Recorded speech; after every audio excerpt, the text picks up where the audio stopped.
Hello प्यारे मित्रों, नमस्कार। आइए आपकी अपनी नित्य संस्कृत क्लास में मैं आप लोगों का बहुत बहुत स्वागत और अभिनंदन करती हूँ। आइए हम लोग सीटेट की प्रैक्टिस कर रहे हैं, तो चलिए स्टार्ट करते हैं। सबसे पहले प्रश्न पूछा जाता है। सबसे पहले निर्देश दिया जाता है आपके एग्जाम में। निर्देश को पढ़ना रहता है और उसको पढ़ने के बाद आपके प्रश्नों पे आते हैं। ठीक है, तो निर्देश पढ़ लीजिए। निर्देश में है कि सर्वोपयुक्तम विकल्पम चित्वा निम्नलिखित प्रश्नानां उत्तर करें कि जो इसमें से जो सब उपयुक्त सबसे जो उपयुक्त विकल्प है उसको चुनकर प्रश्नों का उत्तर देना है। तो चलिए प्रश्न नंबर 16 से देखिए आप लोग कि संप्रेषणात्मक भाषा शिक्षणे उपयोग रूढ़ शब्द यथासंख्यम एतत् सूच्येत। ए है कोशेषु उपयोगम अर्थम च अर्थरूपम च ध्वनिशास्त्रम व्याकरणम च कि व्याकरणम ध्वनि विज्ञानम च। कौन सा ऑप्शन इसमें सही होगा? तो जैसा कि उत्तर में आप देख पा रहे हैं कि ऑप्शन नंबर इसमें सी राइट है, ध्वनि शास्त्र और व्याकरणम च। ठीक है, संप्रेषणात्मक भाषा शिक्षण उपयोग रूढ़ शब्दों ध्वनि शास्त्र व्याकरणम च सूचित, अर्थात संप्रेषणात्मक शिक्षण में उपयोग किए गए रूढ़ शब्द व्याकरण और ध्वनि को यथानुरूप सूचित करते हैं। ठीक है, क्योंकि व्याकरण के अभ्यास के माध्यम से ही संस्कृत का पठन पाठन होता है, ध्वनि का ज्ञान प्राप्त होता है। ठीक है, संस्कृत एक ऐसा सब्जेक्ट है कि जिसमें व्याकरण आना अनिवार्य है। ठीक है, व्याकरण आएगा तभी आप कुछ कर पाएंगे। चलिए आइए अगले। भाषा शिक्षण नियंत्रण नाम करें कि भाषा शिक्षण में नियंत्रणम नाम क्या है? लक्ष्य भाषाया निर्गलय लोप उपयोग परिवीक्षित भाषा शिक्षण की उपाध्याय नियंत्रित भाषा शिक्षण की यथार्थता निर्धारितुम व्याकरण से उपयोग। क्या होगा इसमें? इसमें ऑप्शन नंबर डी राइट होगा, यथार्थता निर्धारितुम व्याकरण से उपयोग। प्रश्न कराया गया है इसलिए इसकी व्याख्या नहीं की जा रही है। भाषा शिक्षण नियंत्रण नामक यथार्थता निर्धारितुम व्याकरण से उपयोग अस्ति, अर्थात भाषा शिक्षण नियंत्रण से तात्पर्य यथार्थ या संचित अर्थ निर्धारण से है। ठीक है,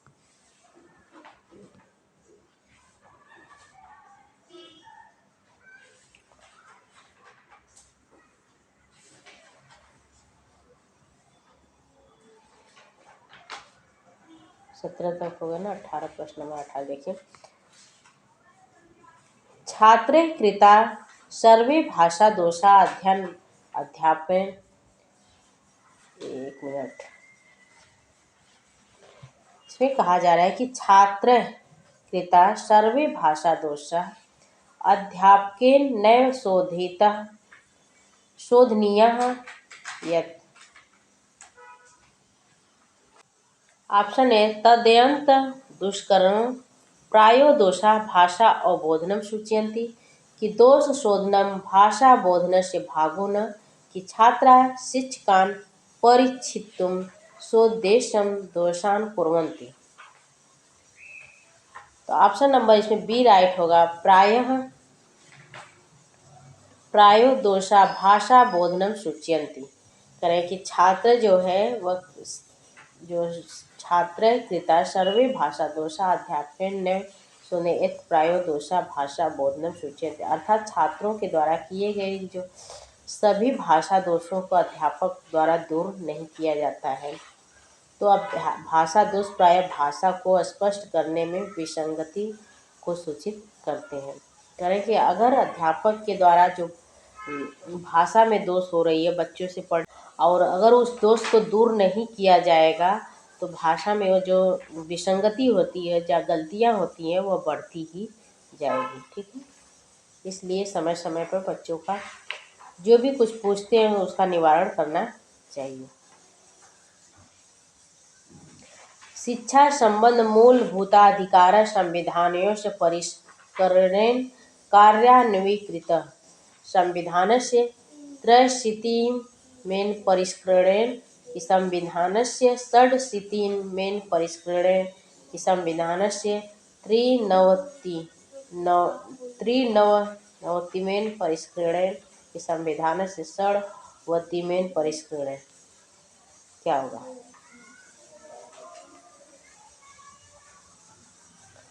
ऑप्शन नंबर बी राइट होगा, संविधान से षड्शीतिमेन परिष्करण। ठीक है, करें कि शिक्षा जो है मनुष्य के लिए नितांत आवश्यक, शिक्षा जो है मनुष्य के लिए बहुत ही जरूरी है। और यह अनुच्छेद 21 के अंतर्गत मूल जो अधिकार घोषित किए गए हैं उनमें कमी को दूर करते हुए संसद में 86वें संविधान संशोधन में शिक्षा का अधिकार दिया गया है और 2002 द्वारा ये अनुच्छेद 21 क के अंतर्गत शिक्षा के मौलिक अधिकार का दर्जा प्रदान कर दिया गया है। ठीक है, 21 क के अनुसार राज्य के 6 से 14 वर्ष की आयु के बालकों के लिए निःशुल्क और अनिवार्य शिक्षा का उल्लंघन किया गया है। 1 अप्रैल 2010 से प्रभावी रूप से लागू कर दिया गया है। ठीक है, तो अभी पूछा जाए कि शिक्षा का अधिकार कौन से अधिनियम में है, तो 86वें संविधान संशोधन में शिक्षा का अधिकार है। उच्च प्राथमिक स्तरीय पठन कौशल परीक्षितुम उत्तम उपाय निगदित पाठ्य पुस्तके उपयोग कि कठिनतम पाठ्य अनुच्छेदानाम उपयोग कि उचित काठिन्य स्तराणाम अदृष्टपूर्वानाम अनुच्छेदानाम उपयोग कि अभिजात काव्यानाम में संग्रह से उपयोग। बताइए।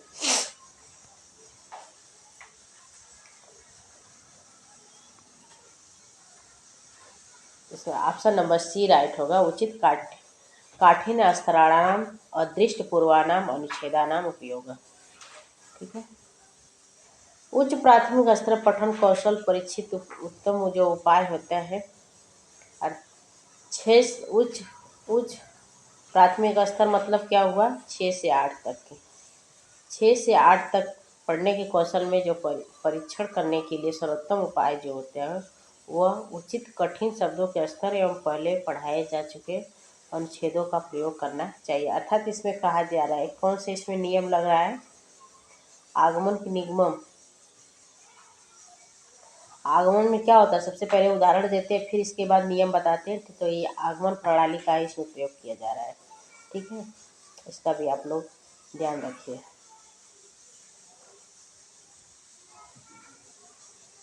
अगला प्रश्न आ रहा है, छात्राणां स्वायत्ततां प्रोन्नतिकर्तुं परिणामकारिषु मार्गेषु एक।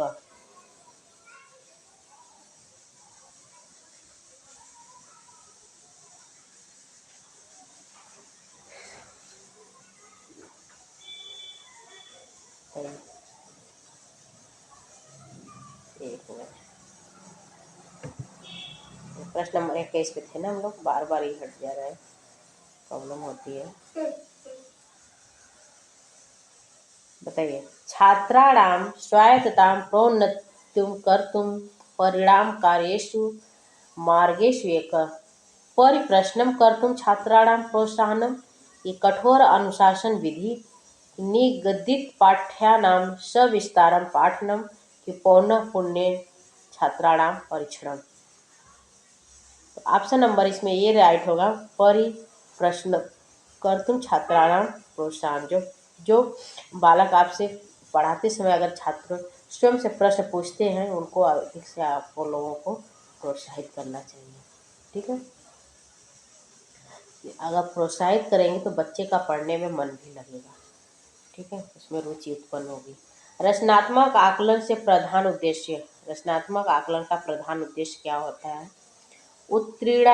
उत्तीर्णतया अनुत्तीर्णयाश्च निर्धारणम कि उपलब्धि मापनम कि बोधना अध्ययन उन्नतिकरणम कि छात्र दोषान्वेषणम। बताइए, इसमें ऑप्शन नंबर सी राइट होगा, बोधना अध्ययन उन्नतिकरणम।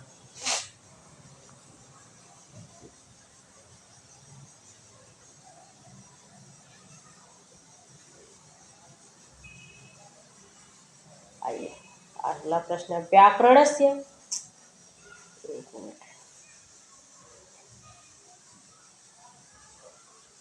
देखिए, व्याकरण बोधनस्य उत्तमो उपायः। व्याकरण बोधन की सर्वोत्तम उपाय कौन सी? स विवेकम व्याकरणाभ्यासम स योग, कि अलंकार बोधने केंद्रीकरण, कि व्याकरण का कार्याणाम एकीकृत उपयोग, कि व्याकरण सूत्राणाम छात्र कंठस्थीकरण। तो देखिए, कभी भी जब कंठस्थीकरण का जब आ जाता है तो आपको सबसे पहले उसको गलत करना चाहिए, ठीक है। और उत्तम उपाय पूछा जा रहा है तो सविवेकम व्याकरण अभ्यास अभ्यास कराना चाहिए। कि अलंकार अलंकार आ गया तो सबसे पहले तो ऑप्शन उपयुक्त ऑप्शन सी लग रहा है, व्याकरण कार्य में एकीकृत उपयोग है, ठीक है। तो ऑप्शन नंबर इसमें सी राइट होगा। तो आज के लिए इतना है प्यारे मित्रों, नमस्कार, जय हिंद। और स्वास्थ्य थोड़ा सही नहीं है, इसके लिए क्लास लेने में थोड़ी सी प्रॉब्लम हुई। कल से हम लोग अच्छे से क्लास करेंगे। आज के लिए इतना ही, नमस्कार। और प्लीज़ जो लोग नए चैनल सब्सक्राइब कर लें और क्लास को लाइक भी करें। चलिए मिलते हैं अगले नेक्स्ट डे। नमस्कार, जय।